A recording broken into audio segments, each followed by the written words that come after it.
what we're talking about in section 3.1, you've said, is increasing, decreasing. I'm probing function, but what part of the function is increasing and decreasing? Input or output?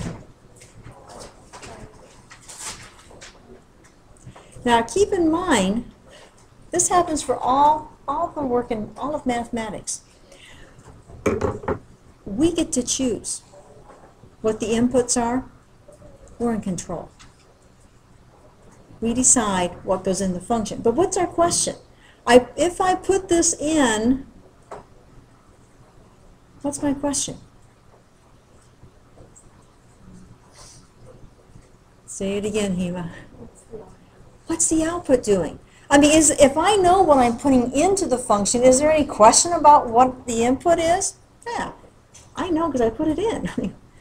Didn't know what I was putting in the function, I probably wouldn't take the bother to put that into the function. So, you know, if I'm putting something into the function, the question always is, wonder what the output is if I take that action.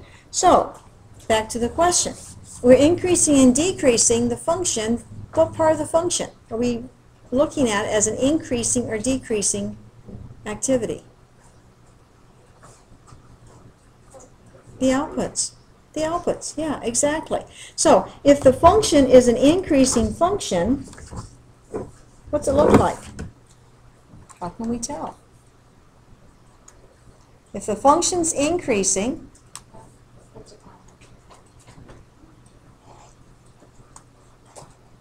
again? Not necessarily. I can have this be an increasing function, and those outputs are not positive. Slope of what? What do you mean by slope of the function? We don't, I mean, algebra 1, you didn't talk about slope of a function. You talked about the slope of a line, okay? So the slope of what line? Any line tangent to the curve, okay. So the slopes of any line tangent to this curve, the slopes are what? Positive values, okay. What's another name for the slopes of the lines positive, or the slopes of the lines tangent to a curve at a point? Another name for that is? Derivative, okay. So if we're talking about where's the function increasing and where's it decreasing, it connects to our work with derivatives, because if I take any tangent and I determine what the slope of that tangent is, if the slope of the tangent's positive, the output values of that curve, of that function, must be increasing as I go through that point. Yeah, that's what we're talking about. Okay, it's exactly what we're talking about. Now, back to that work. If I have a curve that's increasing on this side, and then all of a sudden it becomes decreasing, again, which part of the function am I looking at to determine if the function's decreasing? The input values or the output values? The output values. If this function is decreasing, which it looks like it is, and I then say, well, it means that if I take, that's a pretty big point there, if I take any point on that curve, on that side of the curve, and I take a tangent to that point, then the slope of that tangent is negative, then the curve function is decreasing at that point. Okay. If I have something that's increasing on one side and decreasing on the other side, what's going to happen right here? The slope's going to be 0. Very good. I can't remember. Did we do that in this class, or was it the Calc 1 class? We talked about the intermediate value theorem. The intermediate value theorem says this: if I have something that goes from positive to negative, somewhere in here it's got to go through what value? 0. Okay? So if it's going from positive, if the derivatives are going from positive to negative, it's got to go through 0. So the slope right here would be 0. Intermediate value theorem. a value that's intermediate in between two others, and if one's positive and one's negative, it's got to go through 0. It also holds true that if I have an output of 3 and an output of 10, I'm guaranteed that somewhere in here there's an output of 5, because 5 is between 3 and 10. Okay, so it's a nice little theorem there. But anyway, regardless of that, how that relates to this is that how would you identify the occurrence? What's so special about the slope being 0, the tangent being 0 there?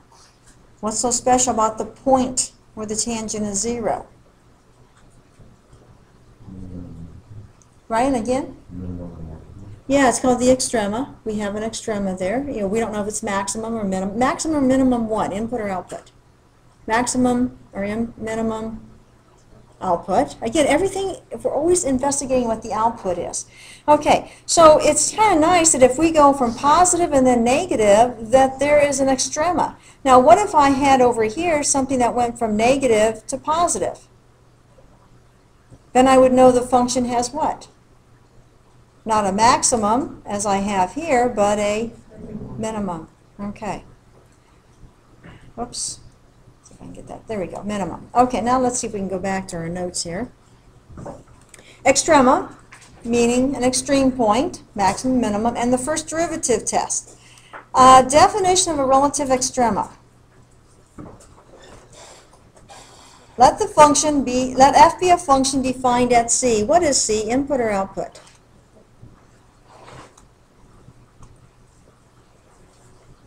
What is C? Input. Thank you. Okay, let a function be defined at C. F of C. F of C. Input or output? Output. Then the output value when the input is C is a relative maximum if there exists an interval from A to B such that C is in that interval and f of x is less than or equal to f of C. Now these get to be sounding pretty complicated. Okay? They really do. All we're saying is that if there is some output that's less than another output, then let me say it this way. If for any input between A and B, this function f of x is less than or equal to that, then f of C is the relative maximum. If all the other inputs on this function, if this is C and this is the point up here, f of C, and all the other inputs of this function are less than f of C, so they're down here, then what's that make C? F of C and f of C, the point up here. And the output value would be a relative maximum output value of the function. That's what it's saying. So this point here is greater than or equal to any other point of the function in that interval.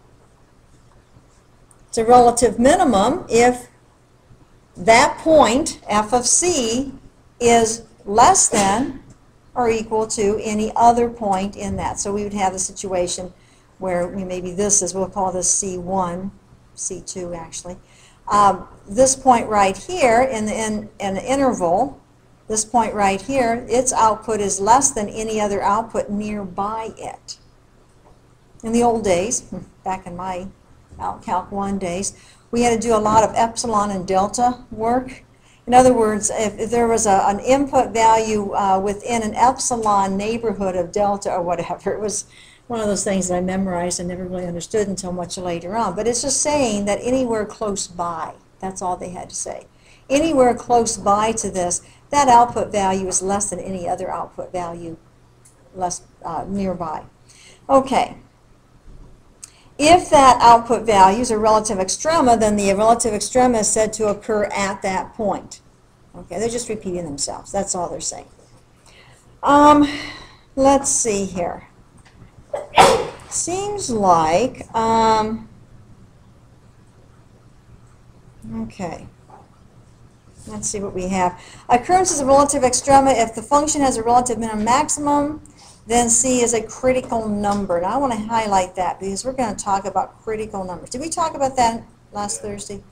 Okay, so you've already heard it before. Critical number. If there's a relative extrema, then it occurs, we call that input value where it occurs to be a critical number. The first derivative is 0 or the first derivative is undefined. Okay. Let's now, a lot of that I was reading from the section 3.1 notes, so now let's go on. Hang on a second, we'll just delete that empty page. There we go. Okay, first derivative test. A lot of this stuff's going to sound like we're just repeating ourselves, which we are. Let C be the only critical number of a function. Okay, C is a critical number. Let's highlight the important numbers here. C is a critical number, which means what happens? It's a critical number because first derivative is 0 or it's undefined. We're going to talk about. The function is continuous. You know what continuity is. No breaks. You can clap, that type of thing. On an open interval containing that critical number. The function is differentiable. Now, if the function is not differentiable, what's it look like? Do you remember? Yeah, you get this real sharp turn. Getting the wrong pin there, don't I? Let's try this again. We get that real sharp turn, such as that.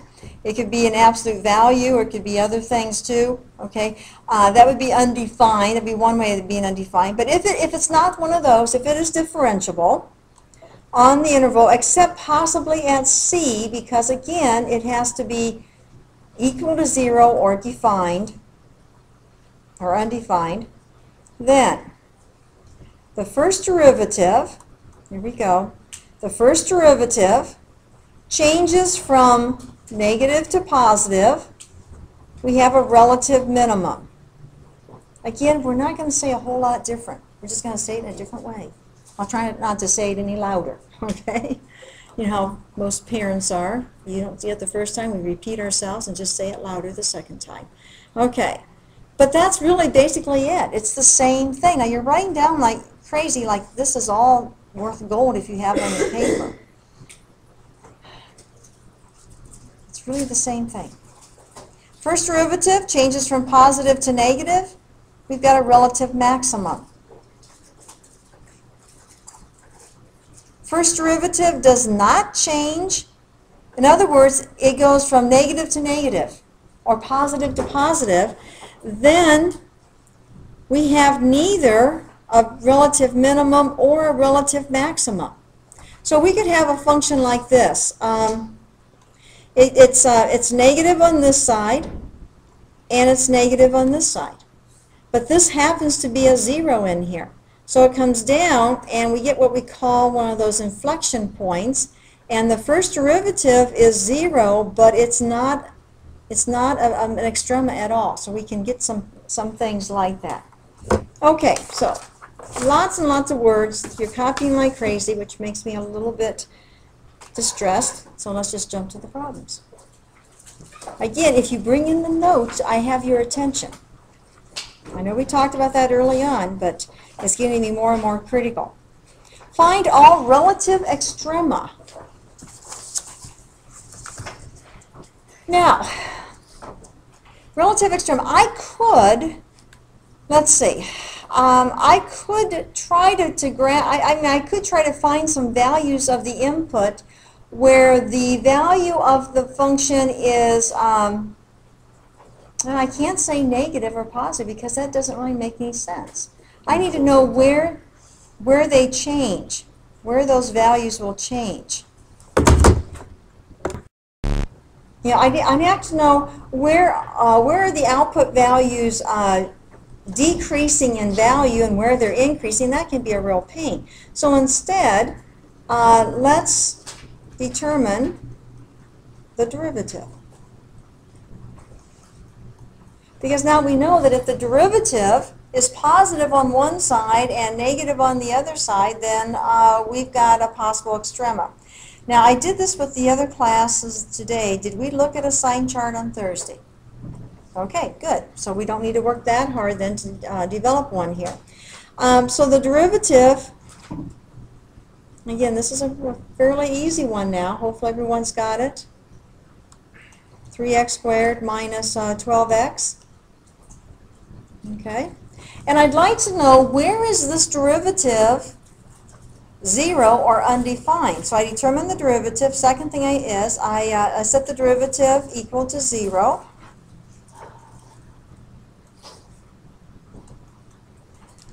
And I see immediately that I could factor out a 3x. I'd have x minus 4. I'll make that equal to 0 on this side so we can see it again. If I've got a product, two factors equal to 0, what do I know about one of them? So either 3x is 0 or x minus 4 is 0, which means that x is 0 or x equals 4. What do you call these? These are critical numbers, yeah.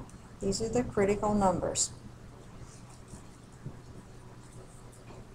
Okay, so I want to know, where is the derivative positive and where's the derivative negative? Third thing we do is set up a sign chart.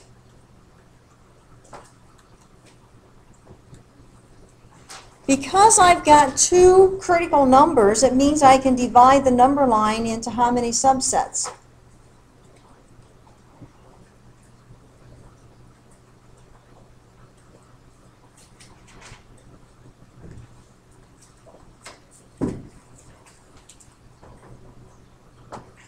Three subsets, okay. And let's look at what our intervals are. Over here I've got x is less than 0. In here I've got 0 is less than x less than 4. And here I have x is greater than 4. So I've got three subsets of that. What am I looking for? The whole purpose of this is to determine, and I'm going to do that by using what? Using the first derivative. If I want to know where the function is increasing, where it's decreasing, I'm going to use the first derivative. And what about the first derivative do I need to know? Where the first derivative is the negative. Just a little review as we go along here. Okay, so Alyssa, you said let's choose a test value. Okay, so choose some value in the interval, and again, I just try to always get one as easy as I can. You can choose whatever you like.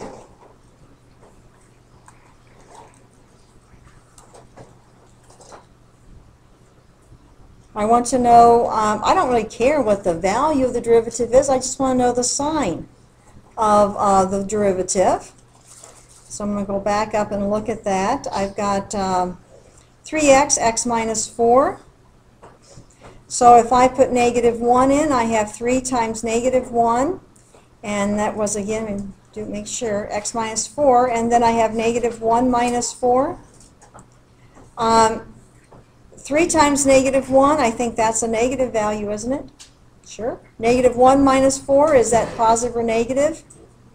Negative. A negative times a negative is positive. So the first derivative is positive for all the input values less than 0. What about at 1? Now let's see, I have 3 times 1 times 1 minus 4.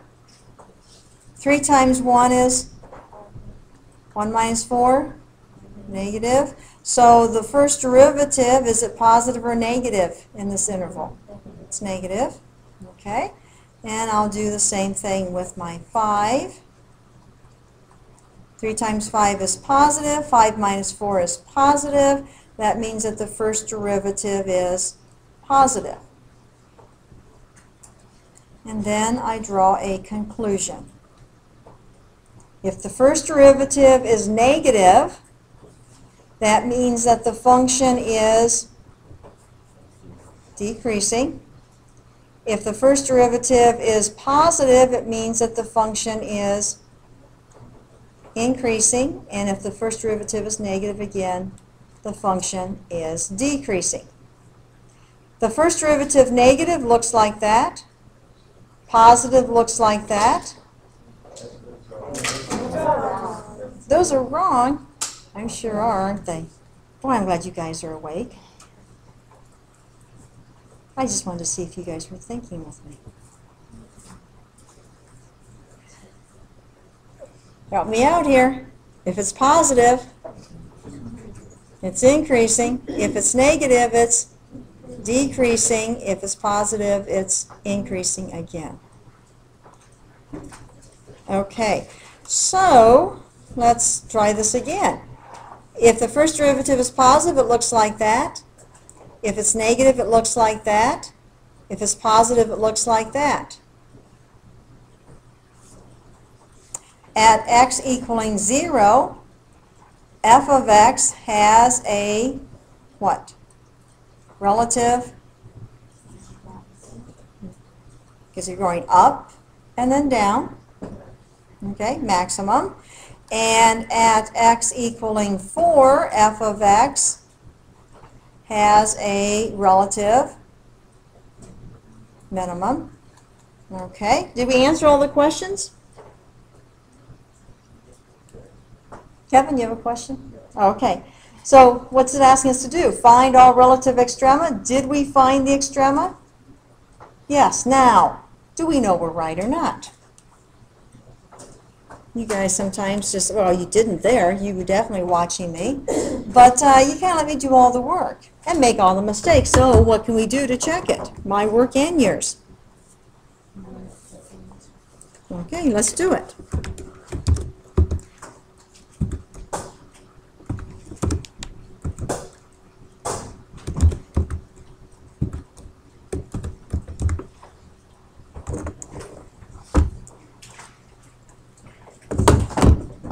Are we graphing the function, though, or the derivative? The function. We want to know what's happening for the function. The derivative is just helping us to know what happens with the function. Okay, looks like we need a little window adjustment here. So let's do a little window adjustment. I'm going to make this, I think -2 and maybe 8, scale by 1. Maybe a -2, looks like maybe a 15. I'm just guessing here. We'll scale by 1. I don't have it on my pad, and if we need adjusting again, we can do that. No big deal. Yep, need a little bit of adjustment, don't we? So I missed the negative. You might have already gotten that correct. So I'm going to go down here and make it -15 also. Wow. Did you find that you needed it more?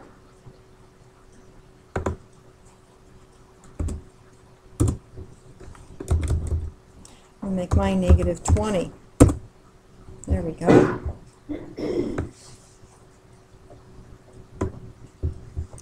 I'm going to do one more adjustment because I like to see something above the maximum. I'll make mine a +20 on there, and that looks even better yet. Okay.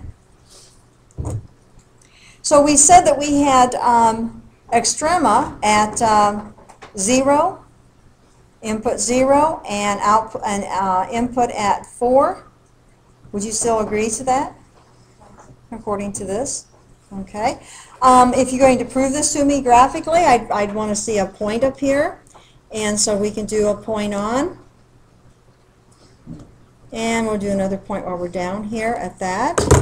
And, you know, just I'm going to change the point to make sure I'm at 4, and change this to make sure I'm at 0.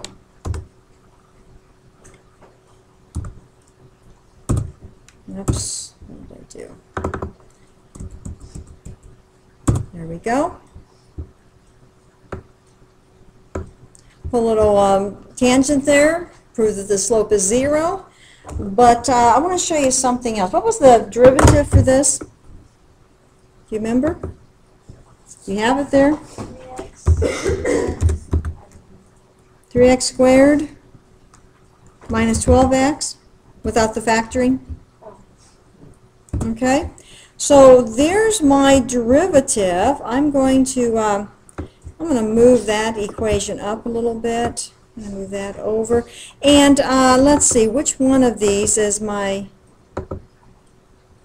there's my graph 2. I'm going to change the attributes because I want to make sure I don't lose sight of what that is. So I'm going to come over here to graph 2, and I'm going to make it a dashed line so that I can make sure I see that. Now, what I want to point out is that when we look at things like this, the original graph is a cubic equation. Hope that you're familiar with cubic functions, how the graph goes. The derivative is a parabola. The derivative has how many zeros? Excuse me, how many zeros on the derivative? Pardon? Well, where the zeros are. Now, when we say zeros, what what variable are we looking to be 0, input or output? The output. So where is the output equal to 0? And there are 2, one here and one here. I'm going to go into menu, and I don't often show you this analyzed graph. I'm going to do analyzed graph. I'm going to put a 0, and I'm going to go and identify graph 2, and it's going to then, I can set a little neighborhood around that. And it shows me there, and I need to go back into Analyze Graph, and again select Graph 2 and go a little bit to the left and a little bit to the right, and I can then actually identify. Now, you can't use this with test to press, so you have to be a little bit cautious about its use during homework. Okay, so the zeros of the derivative. Now, the zeros of the derivative correspond to what points on the function? The extrema, yeah. Because the output of the derivative, listen carefully, the output of the derivative is what on the function? The slope of the line tangent to the curve at the point, yeah. So if we're looking at the tangent up here, the slope would be 0. The output of this point is 0. What about this point? Does it also correspond to an output or to an extrema? Yeah. So we have the output again of the derivative is the slope of the tangent line at that point. Now keep your eye on the derivative. Notice that between the zeros, what is true about the output values of the derivative between the zeros? The output values are what? So the output values of the derivative are what? Negative. Is that what we found out here? That the derivative is negative between, okay? So if the derivative is below the horizontal axis, meaning that the outputs are negative, is that true? Is this graph decreasing between those extrema? Yeah.